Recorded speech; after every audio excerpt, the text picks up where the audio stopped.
Price the Lord. God is love വാട്സ് കൂട്ടായ്മയുടെ 87ാമത്തെ ഓൺലൈൻ ഫെലോഷിപ്പിലേക്ക് കടന്നു വന്നിട്ടുള്ള ലോകത്തിന്റെ വ്യത്യസ്ത ഭാഗങ്ങളിലുള്ള ദൈവദാസിദാസന്മാർ ദൈവമക്കൾ ഓൺലൈനിലൂടെ ഞങ്ങൾ ശ്രദ്ധിച്ചുകൊണ്ടിരിക്കുന്ന പ്രിയപ്പെട്ടവർ എല്ലാവരും ക്രിസ്തുയേശുവിന്റെ നാമത്തിലുള്ള സ്നേഹവന്ദനത്തെ അറിയിക്കുന്നു. ഇന്നത്തെ നമ്മൾ ക്ഷണം ചെയ്യുന്ന നമ്മുടെ ദൈവ സൃഷ്ടിക്കായി കടന്നു വന്നിട്ടുള്ളത് പാസ്റ്റർ റിജീഷ് ചേർത്തലയാണ്. പ്രിയ ദേവദാസിനെ ഓർത്ത് ഞാൻ ദൈവത്തെ സ്തുതിക്കുന്നു. ആലപ്പുഴ ജില്ലയിലുള്ള ചേർത്തല എന്ന സ്ഥലത്തു നിന്നാണ് പ്രിയ ദേവദാസൻ കടന്നു വന്നിട്ടുള്ളത്.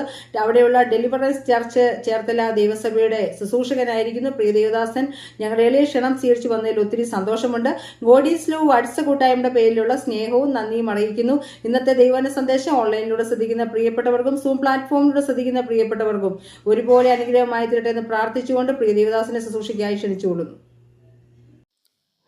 കർത്താവിൻ്റെ പരിശുദ്ധമേറിയ നാമം ഈ രാത്രി മഹത്വപ്പെടുമാറാകട്ടെ. വ്യത്യസ്തമായ ടൈം സോണിൽ നിന്ന് ഈ ശുശ്രൂഷയിൽ ഭാഗവാക്കാകുന്ന എല്ലാ പ്രിയപ്പെട്ടവരെ ഓർത്ത് കർത്താവായ യേശുക്രിസ്തുവിൻ്റെ നാമത്തിൽ സ്നേഹവന്ദനം ചൊല്ലുന്നു. God is love prayer international ഈ മീറ്റിങ്ങിൻ്റെ ഓൺലൈൻ ഫെലോഷിപ്പിൻ്റെ ഭാരവാഹികളെ ഓർത്ത് ദൈവത്തിന് സ്തോത്രം ചെയ്യുന്നു. എനിക്ക് ഇങ്ങനൊരു അവസരം തന്ന ഈ ശുശ്രൂഷയുടെ നേതൃത്വ പദവിയിലായിരിക്കുന്ന പ്രിയപ്പെട്ടവർക്ക് നന്ദി പറയുന്നു. ഈ മീറ്റിങ്ങിനകത്ത് കടന്നു വന്നിരിക്കുന്ന ഓരോ പ്രിയപ്പെട്ടവരെ ഓർത്ത് സ്തോത്രം ചെയ്യുന്നു. ദൈവദാസന്മാർ, ദൈവദാസിമാർ, വിവിധ സ്ഥലങ്ങളിൽ നിന്നെല്ലാം കടന്നു വന്നവർക്കായി ദൈവത്തിന് നന്ദി പറയുന്നു. നമ്മളിന്ന് രാത്രി തിരുവചന ശബ്ദത്തിൻ്റെ മുമ്പിൽ നമ്മളെ തന്നെ ഏൽപ്പിച്ചു കൊടുക്കാം. കർത്താവ് നമ്മളോട് സംസാരിക്കാൻ പോവുകയാണ്. വളരെ പ്രാർത്ഥനയോടെ ദൈവ സാന്നിധ്യബോധത്തോടെ ദൈവസന്നയിലായിരിക്കാം. മത്തായി എഴുതിയ സുവിശേഷം 14-ാം അധ്യായം 22 മുതലുള്ള വാക്യങ്ങൾ വായിച്ച് അതിനകത്ത് നിന്ന് നിങ്ങളെ അല്പസമയം ദൈവവചനത്തിലൂടെ ശുശ്രൂഷിക്കുവാൻ ഞാൻ ദൈവകൃപയിൽ ശരണപ്പെടുകയാണ്. വായിക്കുകയാണ്. ഉടനെ യേശു താൻ പുരുഷാരത്തെ പറഞ്ഞയക്കുന്നതിനിടയിൽ ശിഷ്യന്മാർ പടകിൽ കയറി തനിക്ക് മുമ്പായി അക്കരയ്ക്ക് പോകുവാൻ അവരെ നിർബന്ധിച്ചു. അവൻ പുരുഷാരത്തെ പറഞ്ഞയച്ചിട്ട് പ്രാർത്ഥിപ്പാൻ തനിയെ മലയിൽ കയറിപ്പോയി. വൈകുന്നേരമായപ്പോൾ ഏകനായി അവിടെ ഇരുന്നു. പടകോ കരവിട്ട് പല നാഴിക ദൂരത്തായി. കാറ്റ് പ്രതികൂലം കൊണ്ട് തിരകളാൽ വലഞ്ഞിരിക്കുന്നു. രാത്രിയിൽ 4-ാം യാമത്തിൽ അവൻ കടലിന്മേൽ നടന്നു. അവരുടെ അടുക്കൽ വന്നു. അവൻ കടലിന്മേൽ നടക്കുന്നത് കണ്ടിട്ട് ശിഷ്യന്മാർ ഭ്രമിച്ചു നിലവിളിച്ചു ഭൂതമെന്ന് പറഞ്ഞ് അലറിക്കൊണ്ട് കരഞ്ഞു. ഉടനെ യേശു അവരോട് ധൈര്യപ്പെടുവിൻ, ഞാനാകുന്നു, പേടിക്കണ്ട എന്ന് പറഞ്ഞു. അതിന് പത്രോസ്, കർത്താവേ, നീയാകുന്നുവെങ്കിൽ ഞാൻ വെള്ളത്തിന്മേൽ നിന്റെ അടുക്കൽ വരേണ്ടതിന് കൽപ്പിക്കണമെന്ന് പറഞ്ഞു. വരിക എന്ന് ഉടനെ യേശു പറയുകയാണ്. യേശുവിൻ്റെ അടുക്കൽ ചെല്ലുവാൻ വെള്ളത്തിന്മീതെ നടന്നു. 30-ാമത്തെ വാക്യം. എന്നാൽ അവൻ കാറ്റ് കണ്ട് പേടിച്ച് മുങ്ങിത്തുടങ്ങിയാൽ കർത്താവെ, എന്നെ രക്ഷിക്കണേ എന്ന് നിലവിളിച്ചു. യേശു ഉടനെ കൈ നീട്ടി അവനെ പിടിച്ചു. അല്പവിശ്വാസിയെ, നീ എന്തിന് സംശയിക്കുന്നു എന്ന് ചോദിച്ചു. അവൻ പടകിൽ കയറിയപ്പോൾ കാറ്റ് അമർന്നു. നമുക്കെല്ലാവർക്കും അറിയാവുന്ന ഒരു തിരുവചന ഭാഗത്ത് നിന്നാണ് ഇന്ന് രാത്രി സംസാരിക്കുവാൻ ദൈവകൃപയിൽ ശരണപ്പെടുന്നു. ഇതിനകത്തൊരു യാത്രയെക്കുറിച്ചാണ് പറയുന്നത്. ആ യാത്രയ്ക്ക് തൻ്റെ ശിഷ്യന്മാർ വളരെ നല്ല മനസ്സോടുകൂടിയല്ല യാത്ര ചെയ്യുന്നത്. വളരെ എന്ന് പറഞ്ഞാൽ യേശുവിനോട് കൂടെ നടക്കുക എന്നുള്ളതാണ് അവർക്ക് ഏറ്റവും ഇഷ്ടമുള്ള കാര്യം. എന്നാൽ ആ യാത്രയെക്കുറിച്ച് അവിടെ എഴുതി വച്ചിരിക്കുന്നത് യേശു കർത്താവ് അവരെ നിർബന്ധിച്ച് അക്കരയ്ക്ക് വിട്ടു എന്നാണ് തിരുവചനത്തിൽ എഴുതി വച്ചിരിക്കുന്നത്. ഞാൻ അതിനകത്ത് നിന്ന് 3-4 കാര്യങ്ങൾ പറയുവാൻ ദൈവകൃപയിൽ ശരണപ്പെടുകയാണ്. ഒന്ന്, ദൈവഹിതപ്രകാരം യാത്ര ചെയ്യുമ്പോഴും നമ്മുടെ ജീവിതത്തിനകത്ത് പ്രതികൂലങ്ങൾ ഉണ്ടാകാം.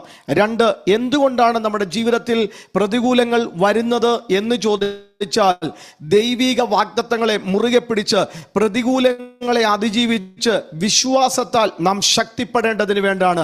3-ാമത്തെ കാര്യം, നാം പലപ്പോഴും ദൈവത്തെ കാണുന്നില്ല എങ്കിലും ദൈവം നമ്മളെ ഏതവസ്ഥയിലും കാണുന്നുവെന്ന് ആ ഭാഗത്തുനിന്ന് വായിക്കുമ്പോൾ മനസ്സിലാക്കാൻ കഴിയുക. അങ്ങനെ ഒരു തിരിച്ചറിവ്, ഒരു ബോധ്യം നമ്മുടെ ക്രിസ്തീയ ജീവിതത്തിനകത്തുണ്ടാകണം. 4, ദൈവം നമ്മെ തക്ക സമയത്ത് തമ്പുരാൻ നമ്മുടെ അടുക്കൽ വന്ന് നമ്മളെ വിടുവിക്കുന്നവനാണ്. അങ്ങനെയാണെങ്കിൽ ഞാനൊരു കാര്യം ആത്മാവിൽ നിങ്ങളോട് വിളിച്ചു പറയാം. ദൈവഹിതപ്രകാരമുള്ള ക്രിസ്തീയ ജീവിതത്തിൽ ജീവിതത്തിനകത്ത് നമുക്ക് പ്രതിസന്ധികളുണ്ട്, പ്രശ്നങ്ങളുണ്ട്, വളരെ പ്രതികൂലങ്ങളുണ്ട്, പ്രശ്നസങ്കീർണമായ അനുഭവങ്ങളുണ്ട്. അപ്പൊ ഒന്നാമത്തെ പാഠത്തിനകത്ത് നിന്ന് നമുക്ക് മനസ്സിലാക്കാൻ കഴിയും, ദൈവഹിത പ്രകാരം ജീവിക്കുമ്പോഴും ദൈവഹിത പ്രകാരം യാത്ര ചെയ്യുമ്പോൾ ജീവിതത്തിന്റെ ഏത് സാഹചര്യത്തിനകത്തും ഉയർന്നു വരുന്ന കൊടുങ്കാറ്റുകളുടെ നടുവിൽ, പ്രതികൂലമായ സാഹചര്യങ്ങളുടെ നടുവിൽ നിങ്ങൾ എന്ത് ചെയ്യണം? കർത്താവ് പറഞ്ഞത് വിശ്വസിക്കണം. എന്താണ് കർത്താവ് പറഞ്ഞത്? നിങ്ങൾക്ക് ലോകത്തിൽ കഷ്ടമുണ്ട്, എങ്കിലും ധൈര്യപ്പെടുവിൻ, ഞാൻ എന്ത് ചെയ്യുന്നു? ലോകത്തെ ജയിച്ചിരിക്കുന്നു. അപ്പൊ പ്രതികൂലമില്ലെന്നല്ല സഹോദരങ്ങളെ പറയുന്നത്, പ്രതിസന്ധി ഇല്ലെന്നല്ല. കർത്താവ് നിങ്ങളെ നിർബന്ധിച്ച് കർത്താവിന്റെ ഉദ്ദേശത്തിനകത്തും കർത്താവിന്റെ പർപ്പസിനകത്തോട്ട് നിങ്ങളെ തള്ളിവിടുമ്പോൾ നിങ്ങളുടെ അകത്ത് എന്ത് ചെയ്യണം? ഈ വാക്യം എപ്പോഴും ഉയർന്നു നിൽക്കണം.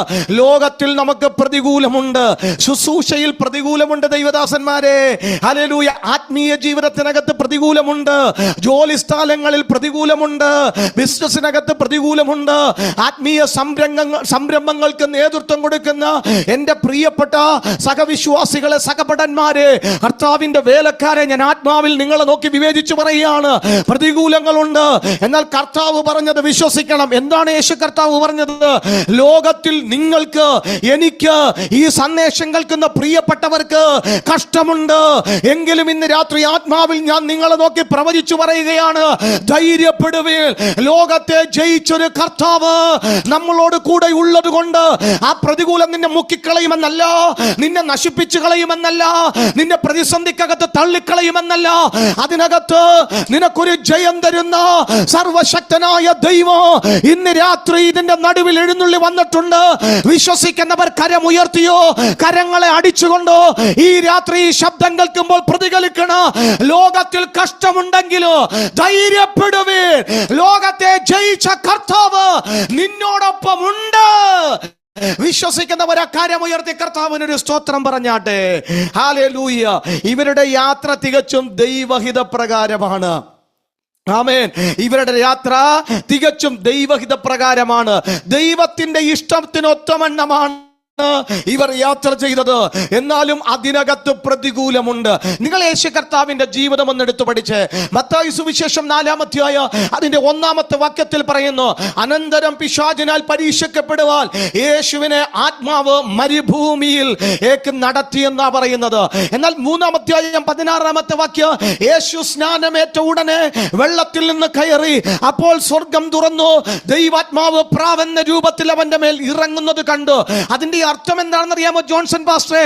അതിന്റെ അർത്ഥം എന്താണെന്ന് അറിയാമോ അനക്സ് ബ്രദറെ? അതിന്റെ അർത്ഥം എന്താണെന്ന് ചോദിച്ചാൽ, യേശുവിന് ഒരു സ്വർഗീയമായ ഒരു അനുഭവം ഉണ്ടായി, ഒരു ഗ്ലോറിയസ് ആയിട്ടുള്ള ഇൻസിഡന്റ് ഉണ്ടായി, ഒരു ദൈവികമായ അനുഭവം ഉണ്ടായി. മറ്റൊരാൾക്ക് ആ കാലഘട്ടത്തിൽ ഇല്ലാത്തതുപോലുള്ള ഒരു സ്വർഗീയമായിട്ടുള്ള ഒരു അനുഭവം പ്രാപിച്ചതിന് ശേഷം യേശു പോയത് അടുത്ത ക്രൂസൈഡിൽ പ്രസംഗിക്കാനല്ല, പിശാചിനാൽ പരീക്ഷിക്കപ്പെടുവാനായിട്ട്.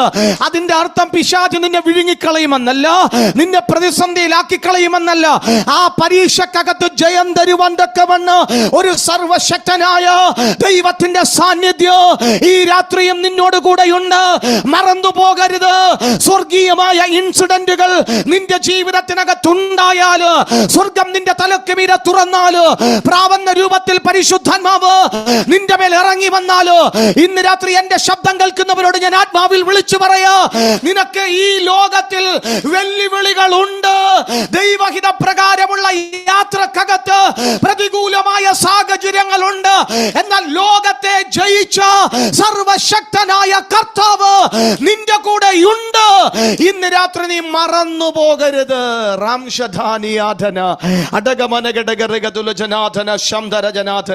മറിച്ചേശ് കേൾക്കുന്നത് ഇങ്ങനെയാണ്, ഇവൻ എന്റെ പ്രിയപുത്രൻ, ഇവനിൽ ഞാൻ പ്രസാദിച്ചിരിക്കുന്നു എന്ന് സ്വർഗത്തിൽ നിന്ന് ഒരു ശബ്ദമുണ്ടായി. ഈ സൂമിലൊക്കെ ഇന്ന് ദൈവവചനം കേൾക്കുന്നവരൊക്കെ ഒന്ന് പ്രതികരിക്കണേ.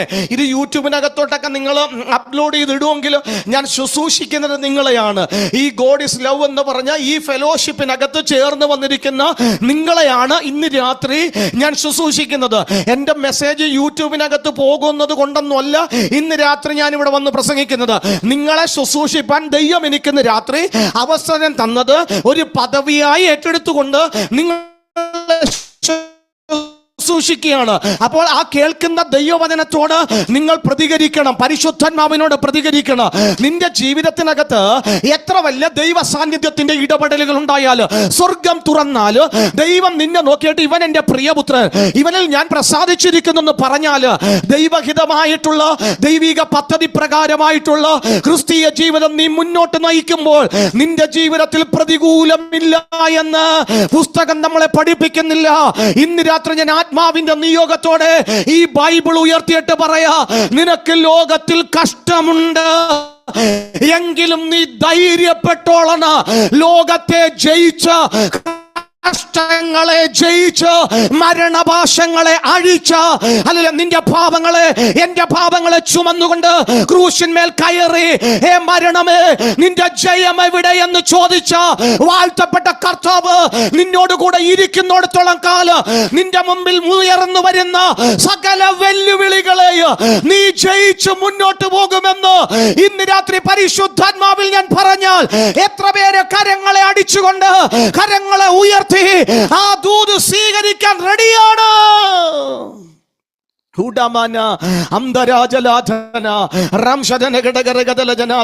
അപ്പൊ ദൈവിക വാഗ്ദത്തങ്ങളൊക്കെ പ്രാപിച്ചുകൊണ്ട് നിങ്ങൾ മുന്നോട്ട് പോകുമ്പോൾ നിങ്ങൾ മറന്നു പോകരുത്.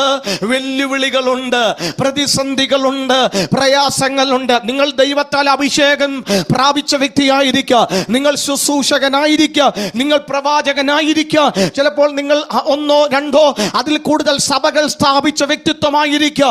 നിങ്ങളെ ദൈവം ഏൽപ്പിച്ച ശുശ്രൂഷകൾ നിറവടിയായി ചെയ്തുകൊണ്ട് എന്നേക്കാൾ ശ്രേഷ്ഠമായി ദൈവത്താൽ പ്രയോജനപ്പെടുന്നവരാണ് എന്ന് ഇന്ന് രാത്രി ഞാൻ മനസ്സിലാക്കിക്കൊണ്ട് തന്നെയാണ് നിങ്ങളെ ശുശ്രൂഷിക്കുന്നത്. പരിശുദ്ധാത്മാവ് പറയാണ്, സഹോദരങ്ങളെ, ദൈവദാസന്മാരെ, സഹോദരിമാരെ, ഇന്ന് രാത്രി ആത്മാവ് പറയുന്നത് ചെവിയുള്ളവൻ കേട്ടോ. നിനക്ക് വെല്ലുവിളികൾ ഉണ്ടെന്ന്, നിനക്ക് പ്രതികൂലങ്ങൾ ഉണ്ട്, നീ വാടക കൊടുക്കാൻ പറ്റാത്ത സാഹചര്യങ്ങളിലൂടെ പോകുമെന്ന് എന്റെ ദൈവത്തിനറിയാം, പരിശുദ്ധാത്മാവിനറിയാം. എന്തിനാണ് നിന്നെ ആ സാഹചര്യത്തിനകത്തുകൂടെ വിടുന്നതെന്ന് ചോദിച്ചാൽ, കരുത്തുറ്റ ക്രിസ്തീയ ജീവിതത്തിനകത്ത് നീ ദൈവത്താൽ ബലം പ്രാപിച്ചുകൊണ്ട് ഒരു സ്ഥലത്തും പരാജയപ്പെടാതെ മുഖം താഴ്ത്താൻ കഴിയാത്ത വിധത്തിൽ ശക്തമേറിയ ദൈവിക ശുശ്രൂഷ കത്ത് നിന്നെ എഴുന്നേൽപ്പിക്കുവാൻ ദൈവത്തിന് പദ്ധതി ഉള്ളത് കൊണ്ട് നീ ഉടയപ്പെട്ടേ മതിയാകൂ. നീ ചില വെല്ലുവിളികൾക്കകത്തുകൂടെ പോയേ മതിയാകൂ. ഇന്ന് രാത്രി വചനം കേൾക്കുന്ന പോലെ കരമടിച്ച് അന്യഭാഷ പറഞ്ഞ ഈ പ്രവചന ശബ്ദം ഏറ്റെടുക്കുക. നിന്നെ കരുത്തുറ്റ ക്രിസ്ത്യാനിയാക്കി മാറ്റുവാൻ ദൈവത്തിന് പദ്ധതിയുണ്ട്. ദൈവദാസനെ,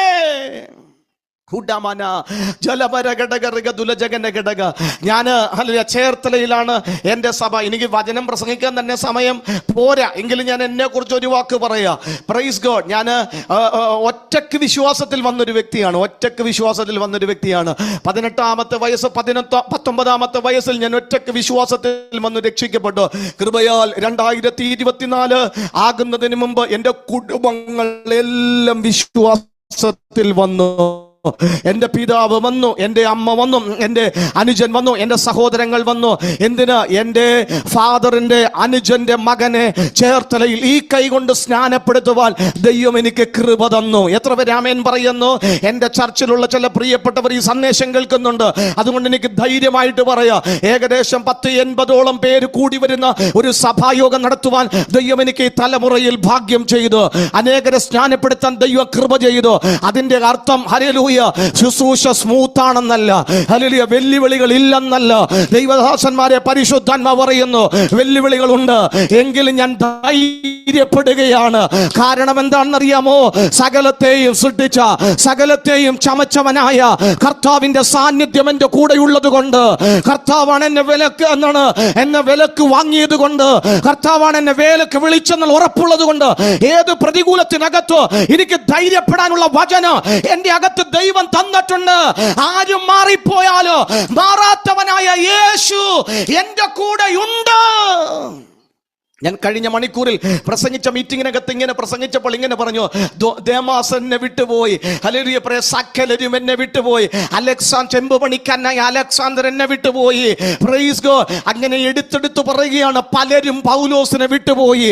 എന്നാൽ എന്നെ ഏൽപ്പിച്ച ശുശ്രൂഷ നിവർത്തിക്കണമെന്നുള്ളത് ദൈവത്തിന്റെ പദ്ധതിയാകിയാൽ വചനം കേട്ടിട്ട് ആത്മാവിലൊരു ദൂത് എന്നാണ് ഒരു ആമേൻ പറയണേ. ഈ ദൂത് കേട്ട് മൗനമായിട്ടിരിക്കരുത്.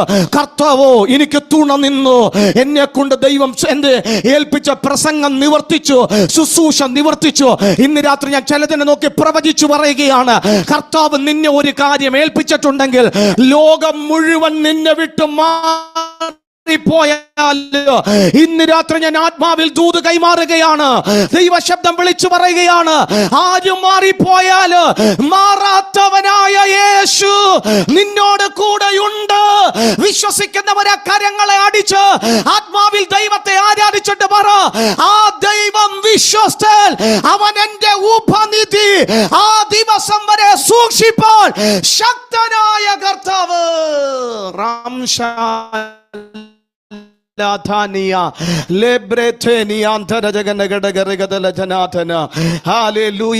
ഇങ്ങനെയാണ് നിങ്ങളെ അറിയിപ്പാതിരിപ്പാൻ ഞങ്ങൾക്ക് മനസ്സില്ല. 2 കൊരിന്ത്യർ ലേഖനം 1:8 പറയുന്നത്, ഞങ്ങൾ ജീവനോടെ ഇരിക്കുമോ എന്ന് നിരാശ തോന്നിയെന്നാ പറയുന്നത്. അപ്പൊ ദൈവഹിത പ്രകാരം യാത്ര ചെയ്യുമ്പോഴും എന്ത് ചെയ്യുന്നു, നിരാശ വരാൻ സാധ്യതയുണ്ടെന്ന്. പൗലോസിന് നിരാശ വന്നെന്ന്. ഹലോ സഹോദരങ്ങളെ, ഒരു കൈയൊക്കെ ഒന്ന് ഉയർത്തി പറ, പൗലോസിന് നിരാശ വന്നെന്ന്. സഹോദരിമാരെ, പൗലോസിന് നിരാശ വന്നെന്ന്. 3-ാം സ്വർഗത്തോളം എടുക്കപ്പെട്ടവൻ, റൂമാലിനകത്ത് ദൈവശക്തിയെ ചലിപ്പിച്ചവൻ, നിഴലിനകത്ത് ദൈവമഹത്വം വെളിപ്പെടുത്തിയവൻ, മരിച്ചവരെ ഉയർപ്പിച്ചവന് ഭയങ്കര മരണകരമായ അനുഭവം വന്നപ്പോൾ നിരാശ വന്നെന്ന്.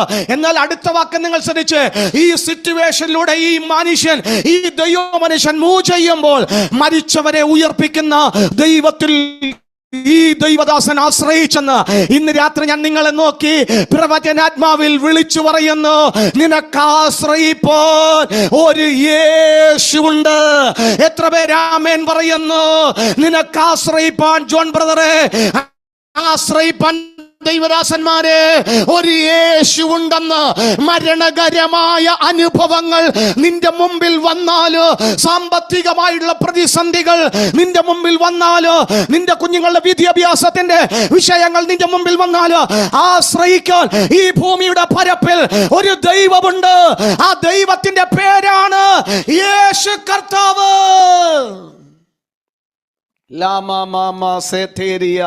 എന്നിട്ട് ആ മനുഷ്യൻ പറയുന്നത് എങ്ങനെയാണ്? ഭയങ്കര മരണത്തിൽ നിന്ന് ദൈവം ഞങ്ങളെ വിടിവിച്ചെന്ന്, ഭയങ്കര മരണത്തിൽ നിന്ന് വിടിവിച്ചെന്ന്. എന്നിട്ട് പറയണ അടുത്ത വചനം പറയണേ, അവൻ ഞങ്ങളെ വിടിവിക്കും, ഇനിയും വിടിവിക്കും, മേലാലും വിടിവിക്കും. ഒന്ന് പറഞ്ഞ സൂമിലുള്ളവരൊക്കെ ഒന്ന് പറഞ്ഞേ, ആ ദൈവം ഞങ്ങളെ വിടിവിക്കും, ഇനിയും വിടിവിക്കും, മേലാലും വിടിവിക്കും. എത്ര പേര് ആമേൻ പറയുന്നു? ഒന്നും കൂടി പറ, ഒന്നും കൂടി പറ. ഹല്ലേലൂയ. ലൈവൊക്കെ ഉണ്ടെങ്കിൽ ഒന്നും കൂടി പറ. അവൻ ഞങ്ങളെ വിടിവിക്കും, മേലാലും വിടിവിക്കും, ഇനിയും വിടിവിക്കും. ആ ദൈവം നമ്മളോട് കൂടെ ഉണ്ടെങ്കിൽ ഇന്ന് രാത്രി ഞാൻ ആത്മാവിൽ വിളിച്ചു പറയാ, നിന്റെ സിറ്റുവേഷനുകളെ ചേഞ്ച് ആക്കും ദൈവം. എത്ര പേര് ആമേൻ പറയുന്നു? നിന്റെ സാഹചര്യങ്ങളെ ദൈവം ചേഞ്ച് ആക്കും. എത്ര പേര് ആമേൻ പറയുന്നു? നീ പോകുന്ന ഈ സാഹചര്യത്തിനകത്ത് വെല്ലുവിളികൾ ഉണ്ടെങ്കിലോ, പ്രശ്ന സങ്കീർണമായ അനുഭവങ്ങൾ ഉണ്ടെങ്കിലോ, ഈ വചനം ഞാൻ വിളിച്ചു പറഞ്ഞ് ഈ തിരുവെഴുത്തുയർത്തി ഞാൻ ഇന്ന് രാത്രി പ്രഖ്യാപിക്കുകയാണ്, നിന്റെ അവസ്ഥകൾക്ക് മാറ്റം വരുത്തുവാൻ, നിന്നെ ശക്തീകരിക്കുവാൻ, നിനക്കൊരു ശുശ്രൂഷ തരുവാൻ, നിന്റെ മരണത്തിനകത്ത് നിന്ന് വിടിവിക്കാൻ കഴിവില്ല. മരിച്ചവരുടെ ഇടയിൽ നിന്ന് ഉയർത്തെഴുന്നേറ്റവനായ കർത്താവിന് കഴിയുമെന്ന് പറഞ്ഞാൽ എത്ര പേർ വിശ്വസിക്കുന്നു? ഈ രാത്രി ഞാൻ അതിനകത്ത് നിന്ന് പുറത്തു വരൂ. എൻ്റെ യേശുവിന് മാത്രം ഒരു പ്രത്യേകത, അവൻ മരിച്ചവരുടെ ഇടയിൽ നിന്ന് ഉയർത്തെഴുന്നേറ്റവനാണ്. എത്ര പേര് ആമേൻ പറയുന്നു? ആ കർത്താവ് നിന്റെ അകത്ത് വസിക്കുകയാണ്. ഞാൻ അതിനകത്തുനിന്നൊരു ദൂത് പറയട്ടെ സഹോദരങ്ങളെ, അതിനകത്തുനിന്നൊരു ദൂത് പറയട്ടെ. മരിച്ചവരുടെ ഇടയിൽ നിന്ന് ഉയർത്തെഴുന്നേറ്റ കർത്താവ് നിന്റെ അകത്ത് വസിക്കുന്നെങ്കിൽ നീ അഭിമുഖീകരിക്കുന്ന പ്രശ്നങ്ങളുടെ ഇടയിൽ നിന്ന് നീ പുറത്തു വരും. എത്ര പേര് ആമേൻ പറയുന്നു? ആമേൻ, ഹല്ലേലൂയ. ഞാനൊന്നും കൂടി പറയാ, മരിച്ചവരുടെ ഇടയിൽ നിന്ന് യേശു കർത്താവ് ഉയർത്തെഴുന്നേറ്റെന്ന് വിശ്വസിക്കുന്നെങ്കിൽ ആ ഉയർത്തെഴുന്നേറ്റ കർത്താവ് എന്റെ അകത്ത് വസിക്കുന്നുവെന്ന് വിശ്വസിക്കുന്നുവെങ്കിൽ ഇന്ന് രാത്രി ഞാൻ ആത്മാവിൽ ദൂത് പറയാ. ഈ ഓൺലൈൻ എന്ന് എഴുതി കൈവെക്കുന്ന ബ്രദറിനോട് പരിശുദ്ധാത്മാവ് പറയാണ്, വലിയ ക്ലേശത്തിനകത്തുകൂടെ നിങ്ങൾ പോകുകയാണ്, വലിയ പ്രതിസന്ധികൾക്കകത്തുകൂടെ പോകുകയാണ്, നിന്റെ മുമ്പിൽ പല വഴികളും അടഞ്ഞിരിക്കുകയാണ്. ഇന്ന് രാത്രി പരിശുദ്ധാത്മാവ് പറയാണ്, നീ കുറിച്ചു വെച്ചോ, നിനക്ക് വേണ്ടി ദൈവം ചില വഴികൾ തുറക്കാൻ പോകുകയാണ്. ഇന്ന് രാത്രി പരിശുദ്ധാത്മാവ് പറയുന്ന, ബ്രദർ, നിങ്ങൾ ദൈവത്തിൽ ആശ്രയിക്കാൻ തീരുമാനിക്കുന്നുവെങ്കിൽ, നിങ്ങളൊന്ന് ഒരുമിച്ച് പ്രാർത്ഥനയ്ക്ക് ഒന്ന് ഏൽപ്പിക്കപ്പെടുവാൻ തീരുമാനിക്കുന്നുവെങ്കിൽ, പെരുവഴികളെ തുറക്കുന്ന, ഇരുമ്പോടാമ്പലുകളെ ഖണ്ഡിക്കുന്ന, നമുക്ക് മുമ്പേ ദൂതനെ അയക്കുന്ന ഒരു വലിയ ദൈവം നിന്നോട് കൂടെയുണ്ട്. സഹോദര, നിങ്ങൾ വിശ്വസിക്കുക, ദൈവം നിങ്ങൾക്ക് വേണ്ടി അത്ഭുതങ്ങളെ ചെയ്യാൻ പോകുകയാണ്. ശുഷ്കിച്ചും ഹല്ലേലൂയ പ്രൈസ് ഒന്നുമില്ലാത്ത അനുഭവത്തിലോട്ട് താഴേക്ക് പോകുന്ന അനുഭവങ്ങൾക്കകത്ത് നിന്ന് പത്രോസിന് കരം കൊടുത്ത ദൈവം നിങ്ങളുടെ ലൈഫിൽ കരം നീട്ടാൻ പോകുന്നുവെന്ന് ആത്മാവ് പ്രവചിക്കുകയാണ്. വിശ്വസിക്കുക, ഉദ്ധാരണങ്ങളുടെ ദൈവം ഈ ദിവസങ്ങളിൽ നിങ്ങളെ ഉദ്ധരിക്കാൻ പോകുകയാണ്. ആമേൻ. ഇതിനകത്ത് ലൈവ് ഉള്ളത് കൊണ്ട് ഞാൻ കൂടുതൽ സംസാരിക്കുന്നില്ല. ആമേൻ, പ്രൈസ് ഗോഡ്, ഹല്ലേലൂയ. നിങ്ങളിപ്പോൾ കണക്ഷൻ വിട്ടുകിടക്കുകയാണ്. എന്തോ ജോലിയോ ഹല്ലേലൂയ വരുമാന മാർഗങ്ങളോ എവിടെയൊക്കെയോ പലതും മുടങ്ങിക്കിടക്കുകയാണ്.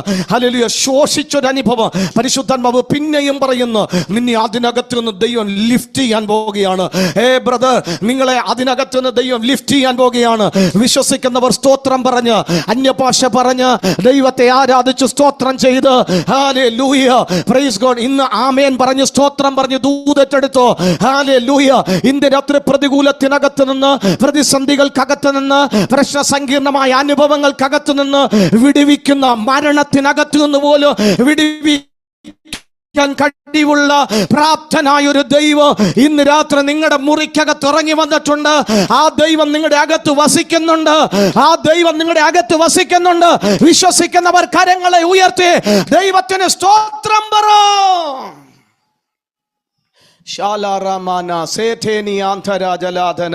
അടുത്തൊരു പ്രശ്നമാണ്, ഹല്ലേലൂയ, നമുക്ക് പലപ്പോഴും ദൈവത്തെ കാണാൻ കഴിയുന്നില്ല. അതിന്റെ അവസ്ഥ എന്ന് പറഞ്ഞാൽ നമ്മൾ പ്രാർത്ഥിക്കുന്നുണ്ട്, അല്ലെങ്കിൽ നമ്മൾ ഉപവസിക്കുന്നുണ്ട്, നമ്മൾ ദൈവ സാന്നിധ്യബോധം അനുഭവിക്കുന്നുണ്ടെങ്കിൽ ദൈവത്തോട് പലപ്പോഴും ഇന്ററാക്ട് ചെയ്യാൻ കഴിയുന്നില്ല, ഒന്നും മിണ്ടാൻ കഴിയുന്നില്ല. ദൈവം നമ്മുടെ അടുക്കൽ പലപ്പോഴും വരുന്നില്ല എന്നൊക്കെ ഒരു ഫീലിംഗ് പലപ്പോഴും നിങ്ങളുടെ ജീവിതത്തിനകത്ത് ഉണ്ട്. ഞാൻ ഈ കഴിഞ്ഞ മണിക്കൂറിൽ പ്രസംഗിച്ച പ്രസംഗമല്ല ഇപ്പോൾ ഞാൻ പ്രസംഗിക്കുന്നത്, നിങ്ങളോടുള്ള പ്രസംഗമാണ് പ്രസംഗിക്കുന്നത്. ആമേൻ. ഒരു മണിക്കൂറിന് മുമ്പ് ഞാൻ പ്രസംഗിച്ച പ്രസംഗമല്ല പ്രസംഗിക്കുന്നത്, ഇപ്പോൾ നിങ്ങളോടാണ് ഞാൻ പ്രസംഗിക്കുന്നത്. അതിന്റെ അർത്ഥം എന്ന് പറഞ്ഞാൽ നമ്മൾ പലപ്പോഴും പറയുന്നത്, കർത്താവേ, നീ എന്നെ കാണുന്നുണ്ടോ, നീ എന്നെ അറിയുന്നുണ്ടോ, എൻ്റെ അവസ്ഥകൾ നീ മനസ്സിലാക്കുന്നുണ്ടോ എന്ന് ചോദിച്ചാൽ ഞാനൊരു വചനം നിങ്ങൾക്ക് അതിനായി തെളിവായി വായിക്കാം. മർക്കോസ് 6:48. കാറ്റ് പ്രതികൂല ഭാഗം കൊണ്ട് അവർ തണ്ട് വലിച്ച് വലയുന്നത് അവൻ കണ്ടുവെന്നാണ് തിരുവെടുത്ത് പറയുന്നത്. അതിന്റെ അർത്ഥം എന്ന് പറഞ്ഞാൽ അവര് പറയുന്നു, എൻ്റെ ദൈവമേ, നീ ഞങ്ങളെ നിർബന്ധിച്ചു തള്ളിവിട്ടതാണ് ഈ പ്രതിസന്ധിക്കകത്തോട്ട്, ഈ കടലിനകത്തോട്ട്, ഈ പ്രശ്നത്തിനകത്തോട്ട്. പക്ഷെ നീ ഞങ്ങളുടെ നടുവിലില്ല. നീ വല്ലതും അറിയുന്നുണ്ടോ ഈ ഞങ്ങൾ അനുഭവിക്കുന്ന ഈ പ്രശ്നത്തിനകത്ത്? ചില ദൈവദാസന്മാരോട് ഞാൻ ദൂത് പറയാ, ഈ ദൈവവേല എന്ന് പറഞ്ഞത് കർത്താവിന്റെ നിർബന്ധം നമ്മുടെ അകത്ത് വന്നതുകൊണ്ട് ചെയ്തതാണ്. ഒരു ആമേൻ പറ. ആമേൻ പറ. Praise God. ഹല്ലേലൂയ.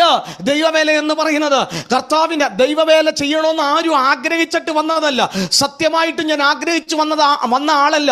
ദൈവത്തിന്റെ നിർബന്ധം അകത്ത് വന്നപ്പോൾ, പരിശുദ്ധാത്മാവിന്റെ പ്രേരണ അകത്ത് വന്നപ്പോൾ ദൈവരാജ്യത്തിന് വേണ്ടി, ദൈവിക ശുശ്രൂഷ വേണ്ടി ഏൽപ്പിക്കപ്പെട്ടതാണ്. പക്ഷെ അതിനകത്ത് ഇറങ്ങിയപ്പോഴാണ് ഇതിനകത്ത് ഇത്രയും വലിയ വെല്ലുവിളികൾ ഉണ്ടെന്ന്, ഗോലിയാത്തുമാരുണ്ടെന്ന്, അനന്യാസും സഫീറമാരും ഉണ്ടെന്ന്, ചെമ്പ് പണിക്കാനായ അലക്സാണ്ടർ ഉണ്ടെന്ന്, ദേമാസ് ഉണ്ടെന്നൊക്കെ മനസ്സിലായത്.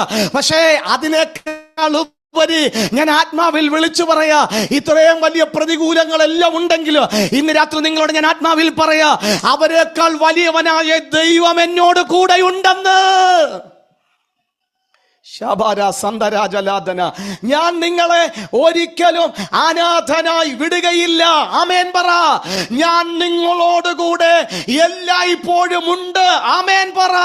സഭ ഇന്ന് ആമേൻ പറയണ.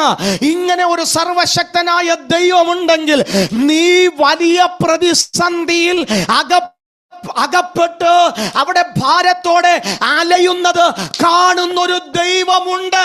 ആമേൻ പറ. കർത്താവിന്റെ വചനം അവിടെ എഴുതി വച്ചിരിക്കുകയാണ്. അവർ തണ്ട് വലിച്ച് വലയുന്നത് കണ്ടു. ഏകദേശം രാത്രി 4-ാം യാമത്തിൽ കടലിന്മേൽ നടന്ന് അവരുടെ അടുക്കൽ ചെന്ന് അവരെ കടന്നു പോവാൻ ഭാവിച്ചു. ഞാനൊരു കാര്യം പറയാം. ടൈംസ് ഈ മീറ്റിംഗ് നടക്കുമ്പോൾ ആ സിസ്റ്റർ വ്യത്യസ്തമായ ടൈം സോണിൽ ഇരുന്നു കൊണ്ടാണ് നമ്മൾ ഈ സന്ദേശം കേൾക്കുന്നത്. സൂം എന്ന് പറഞ്ഞ പ്ലാറ്റ്ഫോമിലൂടെയാണ്. എൻ്റെ ദൈവത്തിന് സമയം ഒരു വിഷയമേ അല്ല. എത്ര പേര് ഒരു ആമേനൊക്കൊന്ന് പറ. എൻ്റെ ദൈവത്തിന് സമയം ഒരു വിഷയമേ അല്ല. ഈ സന്ദേശം ചെവിയിലൂടെ കേൾക്കുന്നുവെങ്കിൽ, ഈ മീഡിയക്കകത്തൂടെ ശബ്ദമായി കേൾക്കുന്നുവെങ്കിൽ, ഈ വീഡിയോ ത്തിലൂടെ എന്നെ കേൾക്കുന്നെങ്കിൽ ഇന്ന് രാത്രി നിങ്ങൾ ദൈവത്തിന് സ്തോത്രം പറഞ്ഞോളൂ.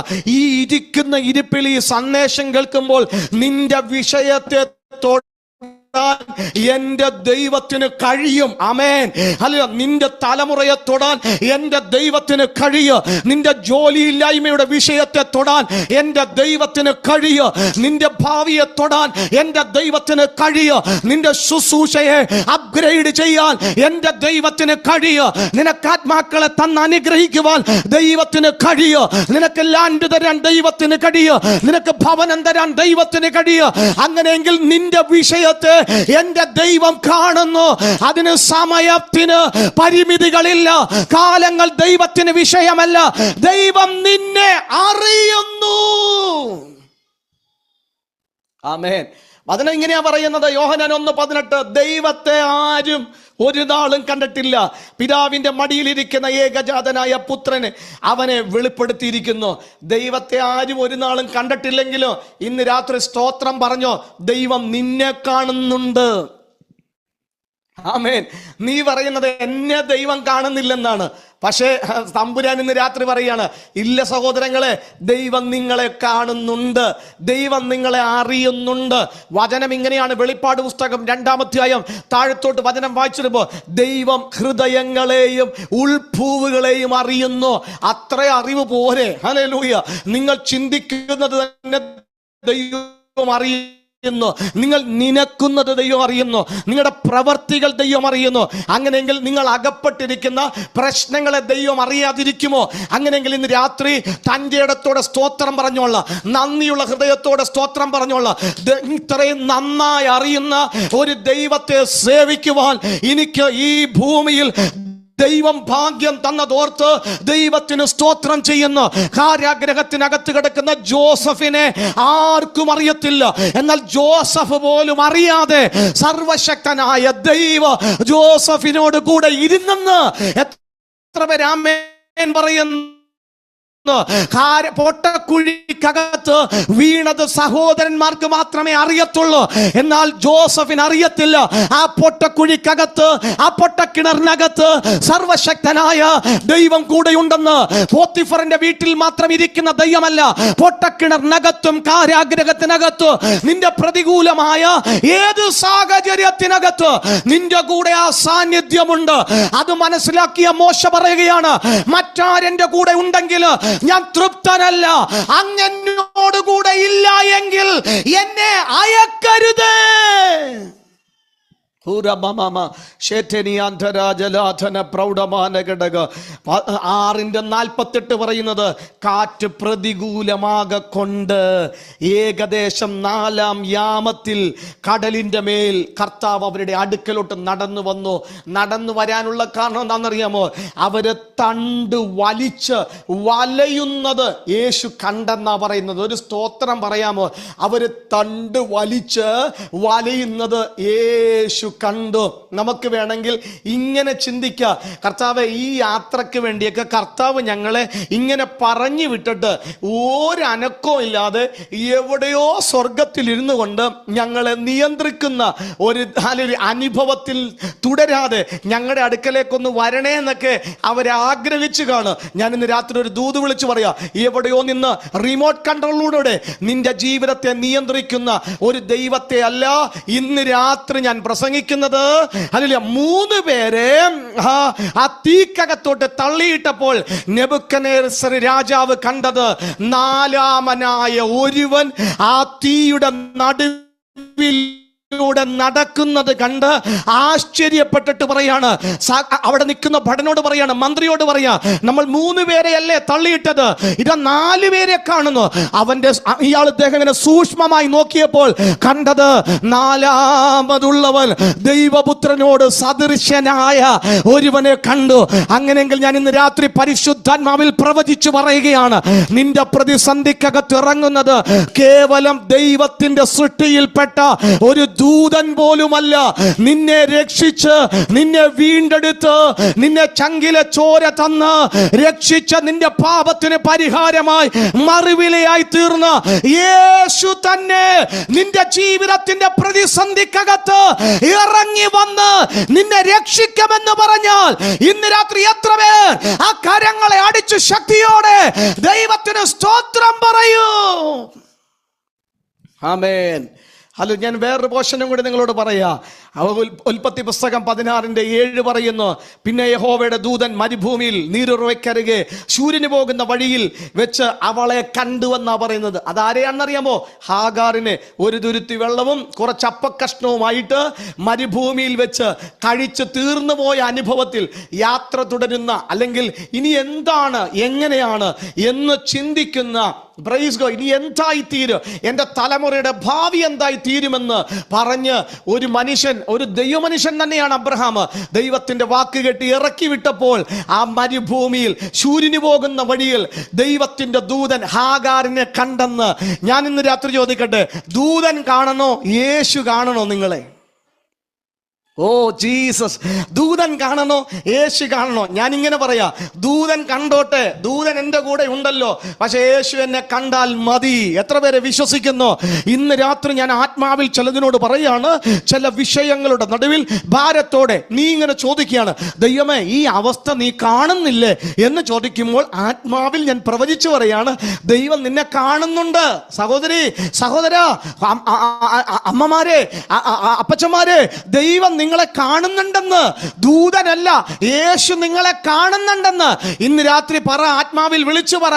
ഇങ്ങനെയാണ് പുറപ്പാട് പുസ്തകം 3:7 പറയുന്നത്, മിസ്രയീമിൽ എന്റെ ജനം അനുഭവിക്കുന്ന കഷ്ടത ഞാൻ കണ്ടു, ഊഴിയ വിചാരകന്മാർ നിമിത്തമുള്ള അവരുടെ നിലവിളി ഞാൻ കേട്ടു, അവരുടെ സങ്കടങ്ങൾ അറിയുന്നു. 3 കാണുന്ന ദൈവം, 1 നിലവിളി കേൾക്കുന്ന ദൈവം, 3 അവിടെ സങ്കടങ്ങൾ ഉള്ളതുപോലെ അറിയുന്നൊരു ദൈവം നിന്റെ ജീവിതത്തിനകത്ത് ഇറങ്ങി വരാൻ പോകുകയാണ്. നിന്റെ വിഷയത്തെ തമ്പുരാൻ സ്പർശിക്കാൻ പോകുകയാണ്. നിന്റെ വിഷയത്തെ തമ്പുരാൻ തൊടാൻ പോകുകയാണ്. ഇന്ന് രാത്രി കരങ്ങൾ അടിച്ച് ഒന്ന് ആത്മാവിൽ ആരാധിച്ചിട്ട് പറ, ഇന്ന് ഈ സൂം മീറ്റിംഗ് കഴിഞ്ഞ് എഴുന്നേറ്റ് പോകുന്നതിന് മുൻപ് തന്നെ എന്റെ വിഷയത്തിനകത്ത് കർത്താവ് ഇറങ്ങിയിരിക്കും. ഉഡാലമന ശംധരാജലാധന അടക പ്രൗഢമാന ഘടക രഗതല ജനാധന ആൽഘാരബ ശാന്തേരിയാധന. ഞാൻ എപ്പോഴും ഞാൻ എൻ്റെ ചാർട്ട് യേശു കാണുന്നതാണ്. ആര് സങ്കടം കേൾക്കുന്നതിനേക്കാൾ നല്ലത് യേശു കേൾക്കുന്നതാണ്. എത്ര പേര് ആമേൻ പറയുന്നു? ആര് നിന്റെ വിഷയത്തിനകത്ത് ഇടപെടുന്നതിനേക്കാൾ നല്ലത് യേശു നിന്റെ വിഷയത്തെ കൈകാര്യം ചെയ്യുന്നതാണ്. അതുകൊണ്ടാണ് വ്യസനപുത്രൻ എന്നറിയപ്പെടുന്ന ഒരു മനുഷ്യൻ ദൈവത്തോട് പ്രാർത്ഥിക്കുകയാണ്, എൻ്റെ അമ്മ ഇങ്ങനെയാ പേരിട്ടത്, നാട്ടുകാർ മുഴുവൻ വിളിക്കുന്നത് ഇങ്ങനെയാണ്, പക്ഷെ ഇസ്രായേലിന്റെ പരിശുദ്ധനായ ദൈവമേ, എനിക്ക് വരുന്ന അനർത്ഥങ്ങൾ അപകടങ്ങൾ അസംഖ്യമാണെന്ന് എനിക്കറിയാം. പക്ഷെ അതൊന്നും എനിക്ക് കേടുവരുത്താതെ എന്നെ അതിനകത്തു നിന്നെല്ലാം വിടുവിച്ച് എന്നെ അനുഗ്രഹിച്ച് മാനിച്ച് എന്നെ ഉദ്ധരിക്കണേ എന്ന് പ്രാർത്ഥിച്ചപ്പോൾ അവന്റെ പ്രാർത്ഥന ദൈവം കേട്ടുവെന്നാണ് ഞാൻ ദൂതാണ് വിളിച്ചു പറയുന്നത്. ചിലതിനോട് പരിശുദ്ധാത്മാവ് പറയുകയാണ്, നിന്റെ പ്രാർത്ഥനയ്ക്ക് മറുപടി വെളിപ്പെട്ടു വരാൻ പോകുകയാണ്. നിനക്ക് സ്വർഗീയമായ ഇൻസിഡന്റുകൾ ഉണ്ടാകാൻ പോകുകയാണ്. ഗ്ലോറിയസ് ആയിട്ടുള്ള അനുഭവങ്ങൾ ദൈവം ഈ രാത്രി മുതൽ തരാൻ പോകുകയാണ്. സ്വർഗം നിന്റെ തലക്ക് മീതെ തുറക്കാൻ പോകുകയാണ്. വിശ്വസിക്കുന്നവരെ കരമടിച്ച് ദൂതേറ്റെടുത്തോ. ഇന്ന് രാത്രി ആത്മാവിൽ ഞാൻ ദൂത് വിളിച്ചു പറയുന്നു, ദൈവം നിന്നോട് സംസാരിക്കാൻ പോകുകയാണ്. ജാലാമാന സംധരാജലാധന അടകപ്രൗഢമാന ഘടകരഗതല ജനാധന. ഹല്ലേലൂയ. ദൈവം തക്ക സമയത്ത് നിന്റെ അടുക്കൽ വന്ന് നിന്നെ വിടുവിക്കും. ഹല്ലേലൂയ. ദൈവം നിന്റെ അടുക്കൽ തക്ക സമയത്ത് വന്ന് നിന്നെ വിടുവിക്കും. വെളുപ്പിന് നിങ്ങൾ ശ്രദ്ധിച്ച 3 മണി മുതൽ 6 മണി വരെയുള്ള സമയമാണ് ഇവര് പ്രശ്നത്തിനകത്തായത്. ഇവർ അഭിമുഖീകരിക്കുന്ന സമയം അത്ര ഇരുട്ടുള്ളൊരു സമയമാണ്. Praise God. ആ സമയം ഏകദേശം സന്ധ്യക്കാണ് അവർ യാത്ര തിരിച്ചത്. ഇതിനെക്കുറിച്ച് പറയുന്നത് 7 മൈൽ വീതിയും ഏകദേശം 10 മൈൽ അതിൻ്റെ നീളവും ഉണ്ടെന്നാണ് പറയുന്നത്. ഏകദേശം ഒരു 10 മൈൽ അല്ല 13 മൈൽ ഉണ്ടെന്നാണ് പറയുന്നത്. ഏകദേശം ഒരു 10 മൈൽ ദൂരത്തോളം ഇവർ സഞ്ചരിച്ചു കഴിഞ്ഞു. അപ്പോഴാണ് ഇവരൊരു വലിയ പ്രതിസന്ധിക്കകത്ത് ആയത്. ഞാനൊരു ദൂത് വിളിച്ചു പറയട്ടെ, മനുഷ്യന്റെ പ്രയത്നത്തിന്റെ അന്തമാണ് ദൈവത്തിന്റെ അവസരം. എത്ര പേര് ആമേൻ പറയുന്നു? നിങ്ങൾ ഇന്ന് രാത്രി ആമേൻ പറയുമെന്ന് വിശ്വസിക്കുന്നു. നിന്റെ കൈ കുഴയുമ്പോഴാണ് ദൈവം നിനക്ക് വേണ്ടി എഴുന്നേറ്റ് വരുന്നത്. നീ പറയണ, ഇനി ഒരു ചുവട് എനിക്ക് മൂവ് ചെയ്യാൻ കഴിയത്തില്ല, ഇനി വലിച്ച് വലയുകയല്ലാതെ മുന്നോട്ട് പോകാൻ സാധ്യതയില്ല. ഇന്ന് രാത്രി പറ, എനിക്കൊറ്റയ്ക്ക് ശുശ്രൂഷ ചെയ്യാൻ കഴിയത്തില്ല, എനിക്കൊറ്റയ്ക്ക് സഭ കൊണ്ടുപോകാൻ കഴിയത്തില്ല, എനിക്കൊറ്റയ്ക്ക് എൻ്റെ മക്കളെ പഠിപ്പിക്കാൻ കഴിയത്തില്ല. ഞാൻ ഒന്നും കൂടി പറയാ, മനുഷ്യ പ്രയത്നത്തിന്റെ അന്തമാണ് ദൈവത്തിന്റെ അവസരം വെളിപ്പെട്ടു വരുന്നത്. ദൈവത്തിന് പ്രവർത്തിക്കുവാനുള്ള അവസരം മനുഷ്യൻ പ്രവർത്തിച്ച് കൈ കുഴഞ്ഞ് നിസ്സഹായകനായി കൈ ദൈവസന്നിധി ഉയർത്തുമ്പോൾ ദൈവം നിനക്ക് വേണ്ടി എഴുന്നേറ്റ് വന്ന് പ്രവർത്തിക്കാൻ ആരംഭിക്കൂ. ഒരിക്കൽ കൂടി പറയാ, നീ പ്രവർത്തിച്ച് നിന്റെ കൈ കുഴഞ്ഞ് നീ അവസാനം ദൈവസന്നിധിയിൽ നിന്റെ കൈ ഉയർത്തുമ്പോൾ ദൈവം നിനക്ക് വേണ്ടി എഴുന്നേറ്റ് പ്രവർത്തിക്കുവാൻ ആരംഭിക്കൂ. ഇന്ന് രാത്രി ഞാൻ ആത്മാവിൽ വിളിച്ചു പറയാ, അതുകൊണ്ട് എന്നെ കേൾക്കുന്ന പ്രിയമുള്ളവരെ, അവൻ നിങ്ങളെ തക്ക സമയത്ത് ഉയർത്തേണ്ടതിന് അവന്റെ ബലമുള്ള കൈ കീഴിൽ നിങ്ങൾ താഴ്ന്നിരിപ്പി. ശാലമന അർത്ഥേനിയാധന ജഗൽഖന ശമർത്ഥനാദിയാധന. എനിക്ക് ഒത്തിരി അനുഭവങ്ങൾ പറയാനുണ്ട്, പക്ഷെ എനിക്ക് വചനം പ്രസംഗിക്കുന്നതാണ് ഏറെ ഇഷ്ടം. എൻ്റെ അനുഭവങ്ങളോ എന്നെ തന്നെ ഒന്നും പറയാനായിട്ട് എനിക്ക് താല്പര്യമില്ല. Praise God. ഒത്തിരി കാര്യങ്ങൾ ദൈവം ചെയ്യുന്നത് ഞാൻ ജീവിതത്തിനകത്ത് കണ്ടുകൊണ്ടും ഇപ്പോഴും അനുഭവിച്ചുകൊണ്ടിരിക്കുകയാണ്. അതിൻ്റെ അർത്ഥം എന്ന് പറഞ്ഞാൽ, നീ കുഴഞ്ഞാൽ ദൈവം നിനക്ക് വേണ്ടി എഴുന്നേൽക്കും. നീ ദൈവസന്നിധിയിൽ കൈ ഉയർത്തണം, നീ സറണ്ടർ ആകണം. നിന്നെ കൊണ്ട് കഴിയത്തില്ലെന്ന് പറയണം. തമ്പുരാനെ, അങ്ങേ കൂടാതെ അങ്ങേ പിരിഞ്ഞ് എനിക്കൊന്നും ചെയ്യാൻ കഴിയത്തില്ല. വേഗത്തിൽ 2 വചനം വായിക്കുകയാണ്. യോഹന്നാൻ 8 അതിൻ്റെ 29. എന്നെ അയച്ചവൻ എന്നോടുകൂടെയുണ്ട്, ഞാൻ എല്ലായ്പ്പോഴും അവന് പ്രസാദമുള്ളത് ചെയ്യുന്നത് കൊണ്ട് അവൻ എന്നെ ഏകനായി വിട്ടിട്ടില്ല എന്ന് പറഞ്ഞു. നിങ്ങൾ ശ്രദ്ധിച്ചോ? ദൈവദാസന്മാർ ശ്രദ്ധിച്ചോ? പ്രൈസ്. തോട്ട്സ് കേൾക്കാൻ നിൽക്കരുത്. ദൂത പറയുന്നത് യേശുവിന്റെ വലിയ ഉറപ്പ്. ലാസറിന്റെ കല്ലറയുടെ വാതിൽക്കൽ ചെന്ന് നിന്നാലോ യേശുവിന്റെ ഉറപ്പെന്താണെന്നറിയാമോ? എന്നെ അയച്ചവൻ എന്നോട് കൂടെയുണ്ട്, ഞാൻ ഏകനല്ല. പച്ചവെള്ളത്തെ കൽപാത്രത്തിനകത്ത് നിറപ്പിനെന്ന് പറയുമ്പോൾ തബീത കൂമി എഴുന്നേൽക്കു ബാലേ എന്ന് പറയാനുള്ള തൻ്റെ ഇടം എന്താണെന്ന് ചോദിച്ചാൽ യേശു പറയോ, എന്നെ അയച്ചവൻ എന്നോടുകൂടെയുണ്ട്, ഞാൻ എല്ലായ്പ്പോഴും അവന് പ്രസാദമുള്ളത് ചെയ്യുന്നത് കൊണ്ട്. എത്ര പേര് ആമേൻ പറയുന്നു? അവൻ എന്നെ ഏകനായി വിട്ടിട്ടില്ല. അങ്ങനെയെങ്കിൽ ഞാനും പിതാവും ഒന്നാണെന്നല്ലേ അതിൻ്റെ അർത്ഥം. അങ്ങനെയെങ്കിൽ യേശുവിൻ്റെ ശുശ്രൂഷയിൽ പിതാവായ ദൈവം കൂടെ ഇരുന്നെങ്കിൽ ഇന്ന് രാത്രി ഞാൻ ആത്മാവിൽ പ്രവചിച്ചു പറയാ, നിന്റെ കുടുംബ ജീവിതത്തിൽ, നിന്റെ ശുശ്രൂഷയിൽ, നിന്റെ തലമുറയുടെ വിദ്യാഭ്യാസത്തിൽ നിന്നെ ഏൽപ്പിച്ച എല്ലാ വിഷയങ്ങൾക്കകത്ത് സർവശക്തനായ ദൈവം നിന്നോട് കൂടെ ഇരിക്കുമെന്ന് വിശ്വസിക്കുന്നവർ കരം തട്ടി ദൈവത്തെ സ്തുതിച്ചിട്ട് പറ, എന്നെ തമ്പുരാൻ ഏകനായി വിട്ടിട്ടില്ല. എന്നെ നിർബന്ധിച്ചയച്ചാലോ, എന്നെ നിർബന്ധിച്ചു പറഞ്ഞയച്ചാലോ ഞാൻ ഒറ്റക്കല്ല, എന്നോട് കൂടെ സർവശക്തനുണ്ട്. ഇനി ഒരു മനുഷ്യൻ ചേട്ടനെ ഭയപ്പെട്ട്, എനിക്ക് ഒത്തിരി കാര്യം പറയാനുണ്ട്, എങ്കിലും ഞാനൊരു 5-10 മിനിറ്റിനകത്ത് നിർത്തും. സമയമൊക്കെ ആയെന്ന് എനിക്കറിയാം, പക്ഷെ സഹിക്കാതെ നിവർത്തിയില്ല. ഇത് പറഞ്ഞിട്ടേ ഞാൻ നിർത്തത്തുള്ളൂ. സ്തോത്രം, ആമേൻ. ഇത് എവിടെയെങ്കിലും കൊണ്ട് നിർത്തണ്ടേ? സ്തോത്രം. ചേട്ടനെ ഭയപ്പെട്ടിട്ട് ഓടിപ്പോയി കല്ല് തലയണയായി വെച്ച് കിടന്നുറങ്ങിയാണ്.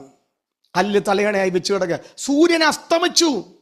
പക്ഷെ അബ്രഹാമിൻ്റെയും ഇസഹാക്കിൻ്റെയും യാക്കോബിൻ്റെയും ഭയവുമായവൻ എന്ന് പറയത്തക്ക നിലവാരത്തിൽ സ്വപ്നത്തിൽ സ്വർഗം തുറന്ന് ഇറങ്ങി വരികയാണ്. ഞാൻ പറയുന്നത് നിങ്ങൾക്ക് മനസ്സിലാകുന്നുണ്ടോ? നിന്റെ എല്ലാ പ്രതീക്ഷയും എവിടെ അസ്തമിക്കുന്നോ അവിടെ നിന്റെ തലക്ക് മീതെ സ്വർഗം നിനക്ക് വേണ്ടി തുറക്കും. ഞാൻ ആത്മാവിൽ ചിലരോട് ദൂത് പറഞ്ഞിട്ട് പ്രാർത്ഥിക്കാൻ വേണ്ടി ശരണപ്പെടുക, തോട്ട്സ് പറയുകയല്ല പ്രിയപ്പെട്ടവരെ. ഞാൻ നിങ്ങളോട് പരിശുദ്ധാത്മാവിൽ ദൂത് പറയുകയാണ്. ഇനി യേശുവിനോടുകൂടെ ദൈവം, പിതാവായ ദൈവം ഉണ്ടായിരുന്നു. അതായിരുന്നു യേശുവിന്റെ ഉറപ്പ്. ഗലാത്യ ലേഖനം 2:20, ഞാൻ യേശുവിനോടുകൂടെ ക്രൂശിക്കപ്പെട്ടിരിക്കുന്നു. ഇനി ജീവിക്കുന്നത് ഞാനല്ല, ഞാൻ ഒറ്റക്കല്ല ഇനി ജീവിക്കുന്നത്. ഒരാമേൻ എന്ന് പറ. ഞാൻ ഇനി ഒറ്റക്കല്ല കാര്യങ്ങൾ ചെയ്യുന്നത്, ഞാനല്ല, എന്നിൽ ജീവിക്കുന്നത് ക്രിസ്തു അത്രേ. എത്ര പേര് ആമേൻ പറയുന്നു? ഇനി ഞാൻ എങ്ങനെയായി ഈ ഭൂമിയിൽ ജീവിക്കുന്നത്? ഞാൻ യേശുവിനോടൊപ്പമാണ് ജീവിക്കുന്നത്. ഇപ്പോൾ ഞാൻ ജഡത്തിൽ ജീവിക്കുന്നതോ എന്നെ സ്നേഹിച്ച് എനിക്ക് വേണ്ടി തന്നെത്താൻ ഏൽപ്പിച്ചു കൊടുത്ത ദൈവപുത്രങ്കലേക്കുള്ള വിശ്വാസത്താൽ അത്രേ ഞാൻ ജീവിക്കുന്നത്. ഒരാമേൻ എന്ന് പറ. ഇനി എങ്ങനെയാ ജീവിക്കുന്നത്? പ്രതിസന്ധിക്കകത്ത് എന്നെ സ്നേഹിച്ച് എനിക്ക് വേണ്ടി തന്നെത്താൻ ഏൽപ്പിച്ചു കൊടുത്ത ദൈവപുത്രങ്കലേക്കുള്ള വിശ്വാസത്താൽ അത്രേ ഞാൻ ജീവിക്കുന്നത്. അങ്ങനെയെങ്കിൽ അതിനേക്കാൾ വലിയ പ്രതിസന്ധികളൊന്നും എന്റെ മുമ്പിൽ വന്നാല് എനിക്ക് ഭയമില്ല. കാരണം സർവശക്തനായ ദൈവപുത്രനിലുള്ള വിശ്വാസത്താലാണ് ഞാൻ ജീവിക്കുന്നത്. എന്നിൽ ജീവിക്കുന്നത് ക്രിസ്തുവാണ്. എന്നിൽ ജീവിക്കുന്നത് ക്രിസ്തുവാണ്. ഞാനിന്ന് പ്രസംഗിച്ചപ്പോൾ ഇങ്ങനെ ഒരു പദം പറയാണ്, ആദ്യ വിശ്വാസം അവസാനത്തോളം മുറുകെ പിടിച്ചുകൊള്ളണം. അങ്ങനെ ക്രിസ്തു യേശുവിന്റെ പങ്കാളിയായി തീരും. എന്തിനാ വിശ്വാസത്തിൽ നിലനിൽക്കുന്നത്? ക്രിസ്തുവേശുവിന് പങ്കാളിയായി തീരാൻ വേണ്ടിയാ. ക്രിസ്തുവിനോടുള്ള പങ്കാളിത്തം നിന്റെ ജീവിതത്തിൽ ഉണ്ടാകണമെന്ന് കർത്താവ് ആഗ്രഹിക്കുകയാണ്. ഞാൻ വേഗത്തിൽ നിർത്താൻ പോകുകയാണ്. നാം കർത്താവിനെ ആഴമായി വിശ്വസിച്ചാൽ നമ്മുടെ പ്രശ്നങ്ങൾ, അതും കൂടി പറഞ്ഞ് പ്രാർത്ഥിക്കാൻ പോവുകയാണ്, പ്രശ്നങ്ങൾ നമ്മുടെ തലക്ക് മീതെയല്ല, നമ്മുടെ കാലിന് ചുവട്ടിലാണ്. അതുകൊണ്ട് പറഞ്ഞ് പ്രാർത്ഥിക്കാൻ പോയ പത്രോസ് പറയാണ്, യേശുവേ, എല്ലാവരും പറഞ്ഞ് ഭൂതം എന്ന് പറഞ്ഞപ്പോ അവരിങ്ങനെ സൂക്ഷ്മമായി നോക്കിയിട്ട് പറഞ്ഞു, ഇല്ല, കർത്താവാണ്. അത് ഇതുവരെ അവരെ അലട്ടിക്കൊണ്ടിരിക്കുന്ന പ്രശ്നത്തിന്റെ മീതെ കർത്താവ് നിൽക്കുക. ഉടനെ ആ ദൈവമനുഷ്യൻ പറഞ്ഞു, കർത്താവേ, എനിക്ക് നിന്റെ അടുക്കലോട്ട് വരണം. യേശു പറഞ്ഞു, വരിക. ആ വാക്കിനകത്തോട്ട് പറഞ്ഞിട്ട് ആ കടലിന്റെ മീതെ കർത്താവിന്റെ മുഖത്ത് നോക്കി പത്രോസ് നടക്കാൻ തുടങ്ങി. ചില ആൾക്കാരൊക്കെ പത്രോസ് മുങ്ങിത്താണതൊക്കെ പറയുമ്പോ ഭയങ്കരമായിട്ട് ഇങ്ങനെ ഇങ്ങനെ ഭയങ്കരമായിട്ട് വലിപ്പത്തിൽ പറയും. എൻ്റെ പൊന്നു പ്രിയപ്പെട്ടവരെ, മുങ്ങിത്താഴ്ന്നതല്ല വിഷയം. കർത്താവിന്റെ മുഖത്ത് നോക്കി നടക്കാനായിട്ട് വരിക എന്ന് പറഞ്ഞപ്പോൾ തന്നെ കാണിച്ചൊരു ചങ്കൂറ്റം ഉണ്ടല്ലോ. പുറകിൽ നിന്ന് ആ 11 പേര് വലിച്ചു കാണും, പത്രോസേ, ഇത് നമുക്ക് പറ്റിയതല്ല, വെള്ളമാണ്, ഇത് നടക്കാൻ പറ്റത്തില്ല. പക്ഷെ യേശു വരിക എന്ന് പറഞ്ഞപ്പോൾ തിരമാലയോ പ്രതികൂലങ്ങളെയോ പ്രതിസന്ധിയോ വെള്ളമോ അല്ല നോക്കിയത്. യേശു പറഞ്ഞ വാക്കിന്മേലുള്ള വിശ്വാസത്താൽ താൻ എന്ത് ചെയ്തു? വെള്ളത്തിന്റെ സാന്ദ്രത പോലും നോക്കാതെ, ഡെൻസിറ്റി പോലും നോക്കാതെ ആ വാക്കിൽ തൻ്റെ കാലെടുത്തു വെച്ചു. ഇന്ന് രാത്രി ഞാൻ വൈൻഡപ്പ് ചെയ്യുന്നതിന് മുമ്പ് പറയാ, യേശു പറഞ്ഞ പല വാക്കുകളും നിന്റെ കർണപുടത്തിനകത്ത് വാഗ്ദത്തമായി മുഴങ്ങി നിൽക്കുകയാണ്. ഇന്ന് രാത്രി നീ കേൾക്കുന്ന കാണുന്ന പ്രതിസന്ധിയെ നോക്കാതെ സകലത്തെയും സൃഷ്ടിച്ച സർവശക്തനായ ദൈവം നിന്നോട് പറഞ്ഞ വാഗ്ദത്തത്തിന്റെ വചനത്തിന്റെ മീതെ വിശ്വാസത്താൽ നടക്കുവാൻ തക്കവണ്ണം നീ നിന്നെ തന്നെ ഏൽപ്പിച്ചു കൊടുത്താൽ, ഇന്ന് രാത്രി ഞാൻ ആത്മാവിൽ നിങ്ങളെ നോക്കി പ്രവചിച്ചു പറയാ, നീ ഹല്ലേലൂയ സ്വസ്ഥതയുള്ളൊരു പടകിനകത്തോട്ട് കയറിയിരിക്കുക. ആ പടകിന്റെ പ്രത്യേകത, ആ പടകിൻ നിന്നെ അസ്വസ്ഥതപ്പെടുത്തുന്ന ഒന്നും ഉണ്ടാകത്തില്ല. നിനക്ക് സമാധാനം തരുന്ന, നിനക്ക് ജയം തരുന്ന, നിന്നെ ഉറപ്പിക്കുന്ന, നിന്നെ ബലപ്പെടുത്തുന്ന ഒരു യേശു ആ പടകിനകത്തുണ്ട്.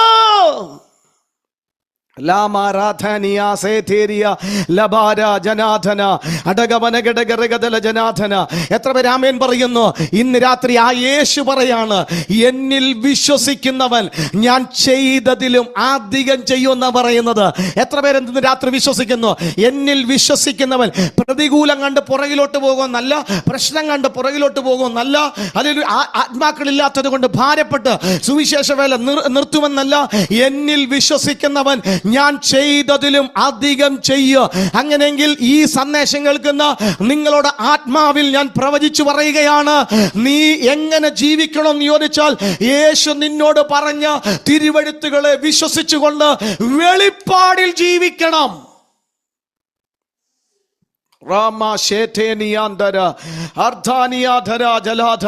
ഒരിക്കൽ കൂടി പറയാ, പത്രോസ് നടന്നത് വെള്ളത്തിന്റെ മീതെയല്ല, പത്രോസ് നടന്നത് യേശുവിന്റെ വാക്കിന്റെ മീതെയാണ്. അങ്ങനെങ്കിൽ ഇന്ന് രാത്രി ഞാൻ പ്രസംഗം നിർത്തുന്നതിന് മുമ്പ് പറയാ, ഈ 66 പുസ്തകത്തിനകത്ത് ദൈവം നിനക്ക് പകർന്നു തന്ന അനേകായിരക്കണക്കിന് വാഗ്ദത്തങ്ങളുണ്ട്, ഉറപ്പിക്കുന്ന ദൂതുകളുണ്ട്, ശക്തീകരിക്കുന്ന പ്രബോധനങ്ങളുണ്ട്. അങ്ങനെ ഈ വചനം മുറുകെ പിടിച്ചുകൊണ്ട്, ഈ വചനം വിശ്വസിച്ചുകൊണ്ട് ഇന്ന് രാത്രി നമുക്ക് ഒരുമിച്ച് ദൈവസന്നിധിയിൽ പറയാ, എനിക്ക് തകർച്ചയല്ല ഉണ്ടാകാൻ പോകുന്നത്, ഞാൻ പ്രതികൂലത്തിനകത്ത് പിന്മാറുകയല്ല ഉണ്ടാകാൻ പോകുന്നത്. ഞാൻ യേശുവിന്റെ മുഖത്ത് നോക്കി കർത്താവ് എന്നോട് പറഞ്ഞ വാഗ്ദത്തത്തിന്റെ വചനത്തെ വിശ്വസിച്ചുകൊണ്ട് ഞാൻ യേശുവിന്റെ മുഖത്ത് നോക്കി യാത്ര ചെയ്യാൻ പോകുകയാണ്.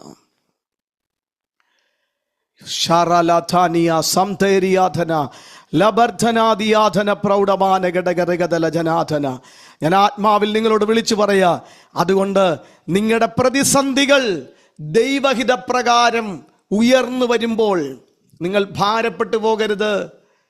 എന്തുകൊണ്ടാ പ്രതികൂലങ്ങൾ ഉണ്ടാകുന്നു എന്ന് ചോദിച്ചാൽ, വിശ്വസിച്ച് ദൈവിക വാഗ്ദത്തങ്ങളെ പ്രാപിക്കത്തക്ക നിലവാരത്തിൽ കരുത്തുറ്റ ക്രിസ്തീയ ജീവിതത്തിന് ഉടമസ്ഥനായി മാറ്റാനാണ് ദൈവം അത് ഒരുക്കിക്കൊണ്ടുവരുന്നത്. നാം പലപ്പോഴും, ഞാൻ വൈൻഡപ്പ് ചെയ്യാൻ പോവുകയാണ്, പലപ്പോഴും ദൈവം നമ്മളെ കാണുന്നില്ല എന്ന് പറയുമ്പോൾ ദൈവം നിന്നെ കാണുന്നുണ്ട്. നീ പോകുന്ന വഴിയിൽ, നീ അകപ്പെട്ട് നിൽക്കുന്ന പ്രതിസന്ധിയിൽ, പ്രശ്നത്തിനകത്ത് കർത്താവ് നിന്നെ കാണുന്നുണ്ട്. ആ കാഴ്ചക്കകത്ത് പ്രൈസ് ഗോഡ്, നിന്നെ ദൈവം ഇറങ്ങി വന്ന് വിടുവിക്കാൻ പോകുകയാണ്. നീ പ്രവർത്തിച്ച് നിന്റെ കൈ കുഴയുമ്പോൾ നീ ദൈവസന്നിധിയിൽ കൈ ഉയർത്തണം. കർത്താവെ പറ്റുന്നില്ലെന്ന് പറയുമ്പോൾ നിന്റെ കരം പിടിച്ച് നിന്നെ സ്വസ്ഥതയുള്ള അനുഭവത്തിലോട്ട് നടത്തുവാൻ ഒരു സർവശക്തനായ ദൈവം നിന്റെ അരികിലോട്ട് ഇറങ്ങി വരും. അടുത്തത് ഞാൻ പറഞ്ഞത് ഇങ്ങനെയാണ്, ദൈവം തക്ക സമയത്ത് നിന്റെ വിഷയത്തിനകത്ത് ഇടപെടും. ഇനി നീ എങ്ങനെ മുന്നോട്ട് ചുവട് വെക്കണമെന്ന് ചോദിച്ചാൽ, നീ കർത്താവിൻ്റെ വാക്ക് കേട്ട് വിശ്വസിച്ച് കർത്താവിൻ്റെ മുഖത്ത് നോക്കി യാത്ര ചെയ്യണം. അങ്ങനെ ചെയ്യാൻ നീ നിന്നെ തന്നെ ഏൽപ്പിച്ചു കൊടുത്താൽ നിന്റെ ക്രിസ്തീയ ജീവിതം പരാജയപ്പെടത്തില്ല, തകർന്നു പോകത്തില്ല. നിന്റെ ക്രിസ്തീയ ജീവിതം നാൾക്ക് നാൾ ബലപ്പെട്ട് ദൈവരാജ്യത്തിന് പ്രയോജനമുള്ള ഒരു അനുഭവത്തിൽ എത്തിച്ചേരുവാൻ പരിശുദ്ധാത്മാവ് കൃപ നൽകും. കണ്ണുകളെ അടക്കാം, നമുക്ക് ദൈവസന്നിധിയിൽ പ്രാർത്ഥിക്കാം.